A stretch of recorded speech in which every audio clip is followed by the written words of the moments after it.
يا أهل السهول الواسعة وجزيرة القمح والقطن والنفط والخيرات الوفيرة، يا ملح هذه الأرض من فلاحين فقراء وعمال كادحين ومثقفين وفعاليات اجتماعية متنوعة، مرحبا بكم وتحية لكرامتكم وصمودكم.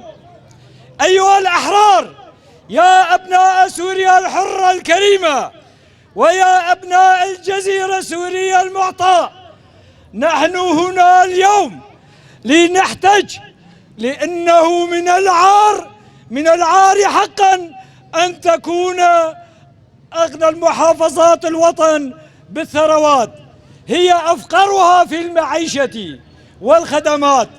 نحن هنا لأن الوضع لم يعد يطاق، خرجنا ليتظاهر الصوت في وجه الصمت ليسمعنا أصحاب القرار ومن يضعون السياسات.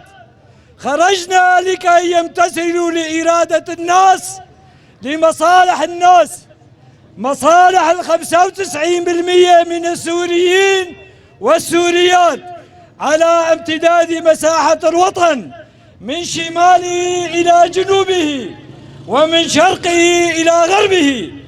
أيها الأخوة والأخوات، نحن نحتج دفاعا عن كرامتنا التي لا تباع ولا تشترى.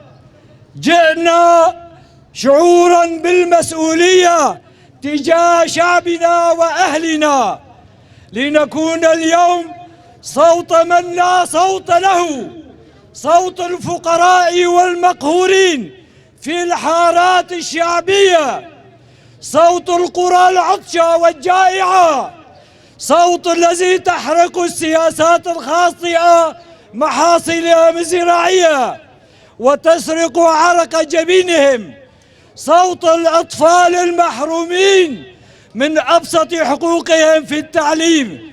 نحن هنا للمطالبة بحقوقنا البديهية، حق الجميع في خبز رخيص ونظيف، حقنا في الكهرباء، حقنا في ماء صالح للشرب، وحقنا الأكبر في الأمان والاستقرار.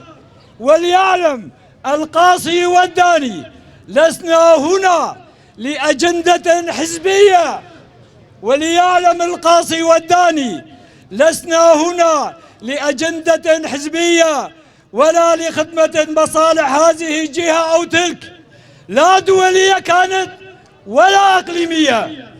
حراكنا اليوم بعيد كل البعد عن الصراعات الحزبية الضيقة وعن تقاسم المكاسب والحصص.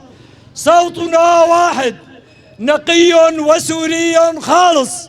يا أبناء الجزيرة الأوفياء، تناقشوا وتحاوروا، وحدوا صفوفكم، تنظموا دفاعا عن حقوقكم، وارفعوا أصواتكم عاليا ضد اللصوص، وارفعوا أصواتكم عاليا ضد اللصوص من كل شاكلة ولون، من كل شاكلة ولون، ضد الفساد والمفسدين، ضد الفساد والمفسدين أيا كانوا، ضد ناهبي ثرواتكم وكل من يتاجر باسمكم وقضيتكم. تعاونوا وتكاتفوا لكي نسلم هذه الأرض إلى أبنائنا وأحفادنا عزيزة حرة ومصانة ينعم فيها الجميع بحقوقهم كاملة غير منقوصة. عاشت جزيرتنا السورية المعطاء، عاشت سوريتنا حرة أبية، وعاش شعبنا عزيزا كريما.